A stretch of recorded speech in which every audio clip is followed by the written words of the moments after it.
एक कंपनी जो हमारे रडार पर आज है वो है एशियन पेंट्स। कंपनी के नतीजे आए और नतीजे क्या बढ़िया रहे। क्विकली बता दूं, 3.25 लाख करोड़ रुपए के मार्केट कैप की ये कंपनी है और डेकोरेटिव एंड इंडस्ट्रियल यूज में पेंट्स बनाती है। कंपनी के नतीजे बढ़िया आए, जैसा मैंने कहा। आय में बढ़त, आपके मार्जिन्स में यहाँ पर बढ़त देखने को मिली है। ओवरऑल नंबर्स की एक जो स्ट्रेंथ है, क्या वो आगे कंटिन्यू होगी, ये समझने की कोशिश करेंगे। कंपनी के top management MD and CEO Amit Singhal हमारे साथ शो में जुड़ रहे हैं। सर, बहुत बहुत बधाई, बहुत ही बढ़िया नंबर्स आपके रहे इस बार। किस वजह से ये नंबर्स अच्छे दिख रहे हैं? पहले तो फैक्टर्स बताएं आप हमें कि नंबर्स में कहाँ से कंट्रीब्यूशन किसका और कितना आया, और क्या ये आगे कंटिन्यू होगा सर? ओवरऑल अगर हम देखें जिस तरह से रिजल्ट्स आए हैं क्वार्टर 1 में, तो ओवरऑल वॉल्यूम परफॉर्मेंस काफी बढ़िया रहा है 10% का। और अगर हम उसको रूरल और अर्बन में उसको देखें, तो जो हमारे रूरल सेंटर्स हैं, जिसको हम T3 T4 श्रेणी के जो शहर हैं, अगर वहां देखें ओवरऑल रिलेटिवली अगर हम कंपेयर करें क्वार्टर 3 क्वार्टर 4 से, तो रूरल में डेफिनेटली हमें अपटिक देखने को मिला है डिमांड में। और आज की तारीख में हमने क्वार्टर 1 में ये देखा कि जो अर्बन सेंटर्स से जो ओवरऑल डिमांड है, जो और रूरल सेंटर से डिमांड आ रहा है, लगभग इक्वल तरह का है। तो वो जो कि काफी पॉजिटिव हमें देखने को डेफिनेटली मिला है as a trend. Overall construction activity भी रूरल में हमने अच्छी अपटिक पे देखी है। तो ओवरऑल उस हिसाब से कंस्ट्रक्शन के माध्यम से भी अगर हम देखें, पेंट का अच्छा कंजम्पशन है। आने वाले 2 क्वार्टर्स में हम एक तो जो फेस्टिव सीजन है वो इस बार काफी लंबा है। सितंबर अक्टूबर के 2 बड़े महीने हैं जिसमें रिटेलिंग काफी अच्छी रहेगी। और सीजन में हमने देखा है कि जो रूरल डिमांड रहती है वो डेफिनेटली अच्छी रहनी चाहिए इस बार, जिस तरह का लंबा फेस्टिव सीजन है। दूसरी चीज, मॉनसून की गति काफी अच्छी रही है इस बार। उसकी वजह से हमें लगता है कि जो ओवरऑल डिमांड आउटलुक है और जो सेंटिमेंट है रूरल के एरियाज का, अच्छा रहना चाहिए। तो हम डेफिनेटली आशा करते हैं कि क्वार्टर 2 क्वार्टर 3 में भी जिस तरह से हमें क्वार्टर 1 में अपटिक दिखा है रूरल डिमांड में, डेफिनेटली वो रहना चाहिए आने वाले क्वार्टर्स में। ओके, तो आगे भी लग रहा है ट्रैक्शन अच्छा रहेगा और ग्रोथ बरकरार रहेगी। आप जो ट्रेंड्स देख रहे हैं वो काफ़ी स्ट्रॉन्ग हैं रूरल मार्केट को देखते हुए। सर, डेकोरेटिव पेंट बिजनेस ने 10% वॉल्यूम ग्रोथ देखा है। मैं जानना चाहती हूँ, क्या ये सस्टेन कर पाएंगे, और यहाँ पर वॉल्यूम आउटलुक क्या लग रहा है डेकोरेटिव पेंट्स को लेकर? तो ओवरऑल अगर हम देखें जो अभी क्वार्टर था उसमें 7% का ओवरऑल वैल्यू ग्रोथ रहा है, जो कि हम समझते हैं क्योंकि पिछला क्वार्टर पिछले साल में लगभग 59% की ग्रोथ पे था। उसके तरफ से देखें तो काफी अच्छी ग्रोथ रही है। आने वाले जो पूरा साल है उसमें हमने डबल डिजिट वॉल्यूम ग्रोथ का ही गाइडेंस दिया है, और हम समझते हैं कि डेफिनेटली वो चीज हम मेंटेन रखेंगे। और उसी के हिसाब से relatively I think value growth भी रहना चाहिए आने वाले टाइम में। तो ओवरऑल डिपेंड करता है कि ओवरऑल मार्केट में किस तरह से ओवरऑल डिमांड निकल के आती है। पर हम समझते हैं कि जिस तरह का क्वार्टर 1 हम देख रहे हैं, ओवरऑल उस तरह का डेफिनेटली डिमांड बनी रहेगी, और डबल डिजिट जो वॉल्यूम ग्रोथ का गाइडेंस है वो डेफिनेटली रहना चाहिए इस साल के लिए। ओके, तो डेफिनेटली यहाँ पर रहना चाहिए एटलीस्ट 1 साल के लिए, ये है आउटलुक। सर, होम सेगमेंट यहाँ पर थोड़ा सा हमने डिप देखा है, इसका क्या रीजन है? यहाँ पर क्या आउटलुक लग रहा है? क्या आपको लगता है डिमांड यहाँ बाउंस बैक होगी? तो ओवरऑल जो अगर आप देखें, होम डेकोर का बिजनेस थोड़ा नया बिजनेस है। अगर आप उसमें काफी तरह के सेगमेंट्स देखें, तो जो लाइटिंग का सेगमेंट है, फैब्रिक्स का सेगमेंट है, चाहे वो ओवरऑल डोर्स एंड विंडोज का जो सेगमेंट है, जो हमने कई नई एक्विजिशंस लास्ट ईयर करी थी, उसमें हमने पिछले साल देखा कि ऑलमोस्ट डबल सेल्स हुई है, डबलिंग हुई है। और क्वार्टर 1 में भी हमने देखा लगभग 20 to 30% का ग्रोथ रहा है। तो ओवरऑल आई थिंक उन सेगमेंट्स में काफी अच्छी बेहतरीन परफॉर्मेंस रही है। जो बाथ और किचन का बिजनेस है, डेफिनेटली उसमें थोड़ी सी गति कम रही है, बोथ टॉप और बॉटम लाइन में। किंतु वहां भी हमने लास्ट ईयर पिछले क्वार्टर, इसी क्वार्टर में जो क्वार्टर 1 था उसमें काफी प्राइस इंक्रीजेस लिए थे। तो काफी बड़ा एक बेस था जिसको हम फाइट कर रहे थे। तो उसकी वजह से मैं समझता हूं कि थोड़ी सी ओवरऑल डिप्रेस्ड रहा है मार्केट किचन और बाथ में, किंतु अगर आप देखें हमने लगभग नाउ 44 रिटेल स्टोर्स मार्केट में रखे हैं जिसको हम ब्यूटीफुल होम स्टोर्स कहते हैं। ये लार्ज फॉर्मेट स्टोर्स हैं जो कि काफी अच्छा परफॉर्म कर रहे हैं, और आने वाले Q2 Q3 में लगभग हम 10 से 12 आगे स्टोर्स और लगाने वाले हैं। तो हम समझते हैं कि जो स्टोर्स में तेजी आ रही है वो डेफिनेटली जो आज हमारी होम डेकोर की ग्रोथ है उसको प्रोत्साहन देगी और उसको आगे लेके जाएगी। जिस तरह की नई कंस्ट्रक्शन चल रही है, नए हाउसेज आ रहे हैं, हमको लगता है कि जो ओवरऑल आइदर रेनोवेशन का बिजनेस है, चाहे वो नया घरों का बिजनेस है, वो डेफिनेटली होम डेकोर मार्केट को और तेजी देगा। तो आने वाले क्वार्टर्स में we are quite positive in terms of the overall home decor business.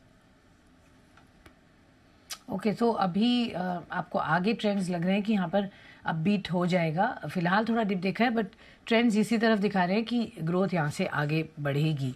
Industrial segment और ऑटो सेगमेंट, यहाँ पर सर अच्छा प्रदर्शन है, क्लियरली नंबर्स बहुत स्ट्रॉन्ग हैं। हमने ऑटो सेल्स के भी नंबर्स जब हम बात करते हैं तो ज़बरदस्त वेटिंग पीरियड है, क्लियरली डिमांड इंटैक्ट है। ये ग्रोथ रेट आपको लगता है सर कंटिन्यू होगी? आपका क्या व्यू है? हायर स्पेंडिंग कुछ हम एक्सपेक्ट कर सकते हैं as we enter the election year?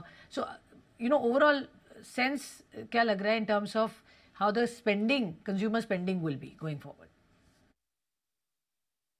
Overall industrial sales देखें उसका दो लेवल पे सेल्स है। एक तो जो ऑटो ओई के मार्केट्स हैं या रीफिनिशेस का मार्केट है, डेफिनेटली उसमें काफी अच्छी तेजी देखने को मिल रही है। इस क्वार्टर में भी both top line bottom line अच्छा परफॉर्मेंस रहा।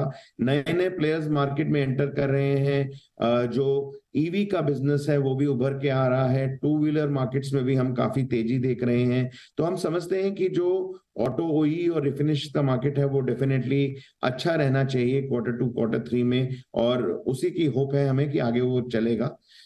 दूसरी चीज जो जनरल इंडस्ट्रियल मार्केट है, अगर हम उसमें देखें, चाहे वो प्रोटेक्टिव पेंट्स हैं, चाहे वो पाउडर कोटिंग्स हैं, डेफिनेटली हम देख रहे हैं कि काफी सारे जो ब्रांड्स हैं और इंडस्ट्रीज हैं वो एक्सपैंड कर रहे हैं, और नए नए ब्रांड्स इंडिया में एंटर करके अपनी नए नए फैक्ट्रीज का कंस्ट्रक्शन कर रहे हैं जिसमें कि काफी जनरल इंडस्ट्रियल पेंट्स जाते हैं। तो हम समझते हैं कि वो सेगमेंट भी डेफिनेटली अच्छा रहना चाहिए और उसमें हमें डेफिनेटली अच्छी ग्रोथ मिलनी चाहिए। तो आई थिंक ओवरऑल अगर हम देखें इंडस्ट्रियल सेगमेंट की भी काफी अच्छा पॉजिटिव सेंटिमेंट देखने को मिल रहा है Q2 Q3 में जाते हुए। और जो प्रोजेक्ट्स बिजनेस है, चाहे वो आज कंस्ट्रक्शन की गति है, चाहे वो नई हाउसिंग आ रही है, चाहे अगर हम गवर्नमेंट की जो इंफ्रास्ट्रक्चर स्पेंडिंग है, चाहे वो हम रोड्स पे देखें, चाहे वो अदर इंफ्रास्ट्रक्चर पे देखें, उसमें भी अच्छी गति है। और जैसे हमने कहा कि इलेक्शन ईयर है, उसमें हम और तेजी देखेंगे अभी आने वाले कुछ मंथ्स में। और जो तीसरी बात है कि जो ओवरऑल फैक्ट्रीज का सेगमेंट है उसमें भी काफी अच्छी तेजी है। तो ये सारे सेगमेंट्स में हमें लगता है जो ओवरऑल जो B2B बिजनेस है प्रोजेक्ट्स का, इंडस्ट्रियल का, उसमें अच्छा सेल निकलने को आना चाहिए। सर, प्राइस हाइक्स पर मैं आपसे आपकी प्रतिक्रिया चाहूंगी, क्योंकि अब रॉ मटेरियल प्राइसेस थोड़े संभल चुके हैं, थोड़ा फॉल वहां दिख रहा है। तो पहले तो आपने कितने प्राइस हाइक्स अभी तक लिए थे पहले, और अब क्या बिकॉज रॉ मटेरियल प्राइसेस गिर रहे हैं कोई प्राइस कट्स हम एक्सपेक्ट कर सकते हैं इन द नियर फ्यूचर? अगर आप देखें लास्ट ऑलमोस्ट 2 क्वार्टर से हमने कोई भी प्राइस इंक्रीजेस नहीं लिया है, और हम देख रहे हैं आज एनवायरनमेंट को, कुछ हमें डिफ्लेशन देखने को मिला लगभग 2% का Q1 में। Q4 में भी हमें सॉफ्टनिंग दिखी।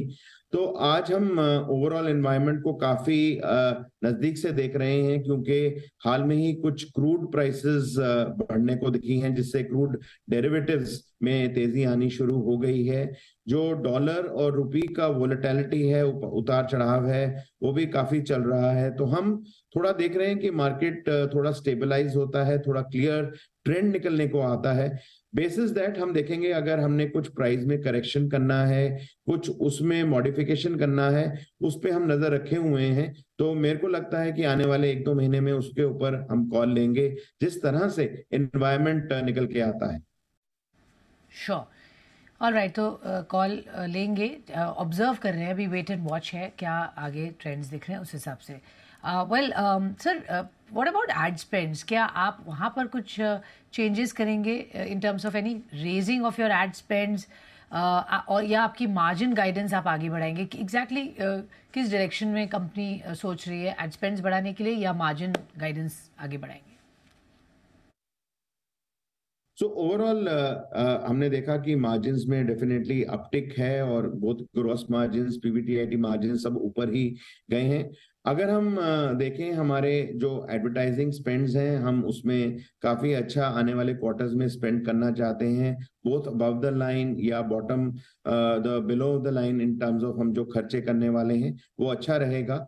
आज की तारीख में जितने भी मेजर इवेंट्स हैं, चाहे वो वर्ल्ड कप टूर्नामेंट्स हैं, चाहे वो अदर मीडिया प्रॉपर्टीज हैं, हम उसमें आगे जाके पार्टिसिपेट कर रहे हैं। तो हम समझते हैं कि हम डिमांड को उभारने के लिए above the line, below the line spending अच्छी रखेंगे, ताकि ये जो बड़े 2 क्वार्टर्स हैं जिसमें सीजन और फेस्टिवल्स आने वाले हैं, तो उसमें हम समझते हैं कि डेफिनेटली मार्केट में एक्साइटमेंट लाने के लिए, रिटेल को उभारने के लिए जो एडवर्टाइजिंग मेजर्स हैं वो हमारे बिल्कुल कायम रहेंगे और उसमें काफी तेजी देखने को मिलेगी।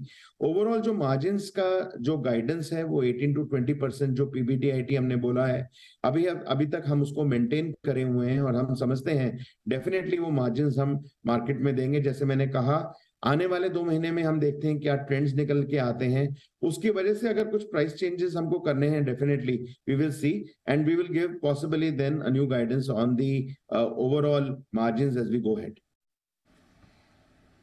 Okay, sure. सो मार्जिन्स यहाँ पे स्ट्रॉन्ग दिख रहे हैं और उसका आप ऑफ कोर्स देख रहे हैं किस डायरेक्शन में ये आगे और जाएगा। क्विकली सर, डोमेस्टिक मार्केट में तो अच्छा खासा ट्रैक्शन है, उस पर हमने चर्चा की, लेकिन इंटरनेशनल मार्केट्स, यहाँ पर मैं आपका ध्यान लाना चाहूँगी। वहाँ थोड़ा सा डिप देखा गया है, डिमांड वहाँ कैसी लग रही है, वहाँ पर क्या ग्रोथ आउटलुक रखेंगे? What are the kind of capex plans that you have for this year overall for the company? तो ओवरऑल इंटरनेशनल मार्केट्स देखें तो थोड़ा मिक्स परफॉर्मेंस रहा है Q1 में। मिडल ईस्ट और कुछ अफ्रीका के मार्केट्स में अच्छा परफॉर्मेंस रहा है, किंतु जो एशिया के मार्केट्स हैं वो डाउन रहे हैं। स्पेशली अगर हम नेपाल का मार्केट देखें और बांग्लादेश का मार्केट देखें, उसमें डेफिनेटली काफी स्लो डाउन रहा है। नेपाल का मार्केट लास्ट 2 क्वार्टर से स्लो डाउन में है। एक थोड़ा सा इकोनॉमिक एक्टिविटी और थोड़ा सा क्राइसिस है और ओवरऑल लिक्विडिटी का भी काफी क्रंच है। तो हम समझते हैं कि जो एशियन मार्केट्स हैं वो थोड़ा सा करेंसी डिवैल्यूएशन, फॉरेक्स एक्सचेंज, इनसे थोड़ा सा जुलझ रहे हैं और इसको करेक्ट होते हुए थोड़ा सा एशियन मार्केट्स में समय लगेगा हमारे हिसाब से। किंतु जो मिडिल ईस्ट और अफ्रीका की मार्केट्स है उस पर हम कॉन्सेंट्रेट कर रहे हैं कि किस तरह से उसको मैक्सिमाइज किया जाए और इंटरनेशनल मार्केट्स को प्रोत्साहन दिया जाए। ओवरऑल अगर आप कैपेक्स को देखें, हमने पिछले 2 क्वार्टर्स में काफी बड़ा कैपेक्स अनाउंस किया है। ऑलमोस्ट 8,750 करोड़ का कैपेक्स अनाउंसमेंट हमने मार्केट में रखी है, जो कि एक नया पेंट प्लांट हमने अनाउंस किया है जो सेंट्रल इंडिया में आ रहा है। उसके अलावा हमने काफी एक्सपेंशंस अनाउंस करी हैं हमारे एग्जिस्टिंग प्लांट में, जो कि नॉर्थ इंडिया में है, चाहे गुजरात में है, चाहे महाराष्ट्र में है, उसमें एक्सपेंशंस हमने अनाउंस करी है। उसके अलावा कुछ बैकवर्ड इंटीग्रेशन मेजर्स हैं जिसमें हम नई फैक्ट्रीज लगा रहे हैं हमारे कुछ रॉ मटेरियल्स को लेके, जैसे वैम बीएई है या हमारा व्हाइट सीमेंट है। तो एक तरह से देखा जाए तो हमने ऑलमोस्ट काफी बड़ा कैपेक्स का अनाउंसमेंट किया है जो कि अगले स्पेंड करने वाले हैं। और मैं समझता हूं ये कैपेक्स स्पेंड इसीलिए है क्योंकि हम मार्केट में एक तेजी देख रहे हैं, एक डिमांड बढ़ती हुई देख रहे हैं और हम ओवरऑल मार्केट के लिए काफी पॉजिटिव हैं। ओके, मार्केट काफ़ी पॉजिटिव है और आप उस अपॉर्चुनिटी को बिल्कुल मिस नहीं करना चाह रहे। एक्सपेंशन प्लान ज़बरदस्त है, आपने डिटेल दिया, तो कैपेक्स यहाँ पर लगातार बना रहेगा। नंबर्स भी बहुत स्ट्रांग आए और आप उम्मीद कर रहे हैं कि नंबर्स आगे भी यहाँ पर स्ट्रांग रहेंगे। बहुत बहुत शुक्रिया सर हमसे जुड़ने के लिए और बताने के लिए किस तरीके का परफॉर्मेंस है और मोर इम्पोर्टेंटली आउटलुक आगे क्या रहेगा। तो ये थे एशियन पेंट्स के मैनेजमेंट। एक छोटा सा ब्रेक लेते हैं, आप कहीं मत जाइएगा, खबरों का सिलसिला रहेगा जारी, बने रहिए हमारे साथ।